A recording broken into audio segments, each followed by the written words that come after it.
गांधी ने गोली खाई थी, जिस मिट्टी पे भगत सिंह के पसीने की बूंदें गिरी हुई हैं, जिस मिट्टी पे खड़े होके बाबा साहब ने तुम्हारी जैसी लोगों की ताकतों के, उस वक्त की ताकतों के जुल्म झेले थे, उस मिट्टी से ये बने हुए हैं। इनको तुम्हारी तोता मैना क्या तोड़ पाएंगे? ये तुम्हारे सीबीआई और ईडी क्या तोड़ पाएंगे? इनको नहीं टूटे लोग। और मैं जेल में बैठा बैठा दुआएं करता रहा और सलाम करता रहा अपने एक एक साथी को कि यह है अरविंद केजरीवाल की मुट्ठी, यह है अरविंद केजरीवाल की फैमिली, यह है अरविंद केजरीवाल का कुनबा, जिसकी एक उंगली को भी हिम्मत से हिला नहीं पा रहे हो तुम लोग। वाह, फक्र था मुझे सब पे। आपने कहा ना कि आप आंसू बहाते थे बाहर, मैं कहता हूं मैं फक्र से सीना चौड़ा करके उस जेल की कोठरी में बैठा होता था अपने एक एक भाई पे के ऊपर, एक एक बहन के ऊपर। यह मेरी ताकत थी। जेल के अंधेरे, मैं कहूंगा कि जेल के अंधेरे में यह ताकत तो होती है कि वो तोड़ तो सकती है, लेकिन जिसके बाहर इतना प्यार, इतनी ताकत, इतना सम्मान। मैं कल से उतरा हूं, मुझे किसी ने बोला मनीष जी 17 महीने बाद आ रहे हो, 2 दिन के लिए रेस्ट पे चले जाना। मैंने कहा यार, जेल के बाहर कदम रखने के बाद पहला हाथ जिस कार्यकर्ता ने पकड़ा था और रात को घर तक जो दूर खड़ा था केवल देख के गया है, वो उम्मीद लगा रहा है कि मेरा मनीष सिसोदिया, मेरा भाई बाहर आ गया है। और मैं कहूं नहीं, मैं तो छुट्टी जा रहा हूं यार, नहीं, खून पसीना बहाने के लिए बाहर आया हूं, छुट्टियां मनाने के लिए नहीं। एक एक दिन जो संजय भाई ने नारा दिया है कि इनकी जमानत जब्त कराएंगे, आज से और अभी से लग रहे हैं। और बीजेपी वालों, ढूंढते रह जाओगे कहां गई वोटें, कहां गई वोटें। आज से लगना है सबको। जो सुन रहे हैं सोशल मीडिया और मीडिया के माध्यम से, एक एक कार्यकर्ता साथी को कहना चाहता हूं, दिल्ली के एक एक नागरिक को, हरियाणा के एक एक नागरिक को, देश के एक एक नागरिक को कहना चाहता हूं कि इस तानाशाही के खिलाफ तो एक एक आदमी को वोट करना पड़ेगा। सवाल हमारा नहीं है। तानाशाही के खिलाफ ये जो लड़ाई है सिर्फ आम आदमी पार्टी के कार्यकर्ताओं की नहीं है, सिर्फ विपक्ष के पार्टी कार्यकर्ताओं की नहीं है, ये देश के एक एक आम आदमी की है। मैं जेल में था अभी, तो कई सारी खबरें, अखबार पढ़ता था, टीवी देखता था, न्यूज में कई सारी खबरें विचलित करती थी। ये विचलित नहीं करता था कि जमानत हुई कि नहीं हुई, इससे कभी मेरे को विचलन नहीं हुआ। मेरे को विचलन किस चीज से होता था? मैं देखता था कि देश के कितने कितने बड़े बड़े व्यापारियों को इन्होंने, 500-600 बड़े बड़े व्यापारियों को इन्होंने झूठे केसेस, सच्चे केसेस, इधर उधर के केसेस उन्हें बना के बंद कर दिया गया है। उनका किसी पार्टी वार्टी से भी कोई लेना देना शायद ही होगा। लेकिन आप सोचो कि एक व्यापारी अगर कोई मेहनत से काम कर रहा है और उसके ऊपर क्योंकि उसने चंदा नहीं दिया या उसने आपकी किसी पार्टी के नेता से कोई पंगा ले लिया, आपने उसको उठा के जेल में डाल दिया, ईडी के केस लगा के, जो केस आतंकवादियों पे, ड्रग माफियाओं पे लगाए जाते हैं, वैसे वैसे खतरनाक केस लगा के एक व्यापारी अगर जेल में डाल दिया जाता है, उसके पीछे हजारों परिवारों को रोजगार मिल रहा होता है, वो भूखे मरने लगते हैं, उनकी बद्दुआ लगेगी। इनको तानाशाही नहीं है तो क्या है? बात सिर्फ विपक्षी पार्टियों के नेताओं की नहीं है, बात आम आदमी पार्टी के नेताओं की नहीं है। बड़े बड़े व्यापारियों को उठा उठा के जेल में डाले दे रहे हैं। और एक किसी कंपनी का चेयरमैन जेल में चला जाता है, किसी का मालिक जेल में चला जाता है, हजारों हजार लड़के लड़कियां जो वहां नौकरी कर रहे होते हैं, उनके घर में टेंशन हो जाती है, क्या करेंगे, कल को कहां से खाएंगे। आपको समझ में नहीं आता, ये नौकरियां खा रहे हो आप लोग अपने चंदे के धंधे पर। ये तानाशाही नहीं है तो और क्या है? कोई गलत करे तो सजा दो, लेकिन चंदे के धंधे में ईडी का नोटिस भिजवाओ, अपनी एजेंसियों के कानूनी कागज भिजवाओ और उसके बाद उसको अंदर कर दो। ये धंधा तो तानाशाही ही कहा जाएगा भाई। ये भ्रष्टाचार के खिलाफ लड़ाई नहीं है, ये तो तानाशाही है।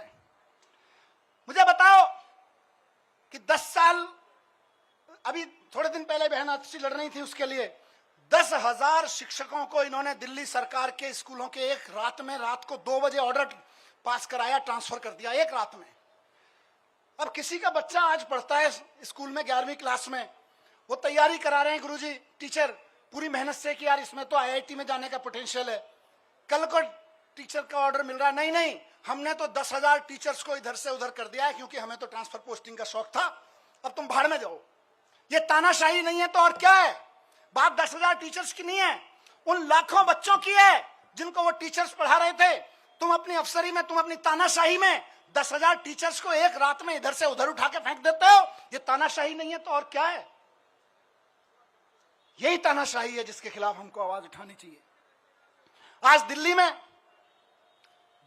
मैं जब सरकार में था उस वक्त दिल्ली जल बोर्ड का नगर निगम चुनाव से पहले पैसा रोक दिया गया था और आज तक दिल्ली जल बोर्ड का पैसा नहीं दिया गया। फाइनेंस डिपार्टमेंट के अफसरों से इधर उधर से फाइलों पे कुछ कुछ काला पीला करवा के रुकवा रखा है पैसा। इंजीनियर्स परेशान है इलाके के, नाले साफ नहीं हो रहे, सीवर साफ नहीं हो रहे, और वो कह रहे हैं हम तो पैसा नहीं देंगे। 1.5 साल से जल बोर्ड का पैसा नहीं दिया गया, जबकि पैसा बजट में पास किया विधानसभा ने। ये तानाशाही नहीं है तो और क्या है बताइए? तानाशाही सिर्फ आम आदमी पार्टी के नेताओं को गिरफ्तार करने की नहीं है। तानाशाही आपके घर के सामने जो सीवर बह रहा है, उसमें जो अभी ओवरफ्लो हो रहा है, वो भी इसी तानाशाही की वजह से हो रहा है। जो नाली नहीं खुल पा रही है, उसको 1.5 साल से पैसा नहीं मिला ठेकेदार को, वो इंजीनियर रो रहा है बेचारा कि मैं कहां से पेमेंट करूं ठेकेदार को। यह भी इसी तानाशाही की वजह से हो रहा है। आपकी गलियों की नालियां सड़ी हुई हैं इस तानाशाही की वजह से। मैं ही जेल में नहीं हूं, केजरीवाल जी जेल में नहीं है, आप भी नरक में रहने को मजबूर हैं इसी तानाशाही की वजह से, क्योंकि आपके घर के सामने का सीवर फ्लो हो रहा है, 1.5 साल से पेमेंट नहीं हुआ जल बोर्ड का। ये तानाशाही नहीं है तो और क्या है? आज पूरे देश में मैंने कहा विचलित करती थी मुझको इस खबरें। हर रोज कहीं ना कहीं सुप्रीम कोर्ट भी डांट लगा रहा है, उसके बावजूद जनता अपनी सरकार चुनती है। कहीं के राज्यपाल को, कहीं के उपराज्यपाल को कह के जनता की चुनी हुई सरकार के कानून कैंसिल करवा देते हैं। कई महीने तक कानून, कई साल तक कानून पड़े रहते हैं, उनकी पॉलिसी नहीं पास होने देते। ये तानाशाही नहीं है तो और क्या है? नुकसान किसको हो रहा है? नेताओं को तो खाली जेल ही हो रही होगी, असली नुकसान तो जनता का हो रहा है, जिसके लिए पॉलिसी बनाई गई थी, जिसके लिए कोई कानून बनाया गया था। यह तानाशाही है, इस तानाशाही के लिए लड़ना पड़ेगा दोस्तों।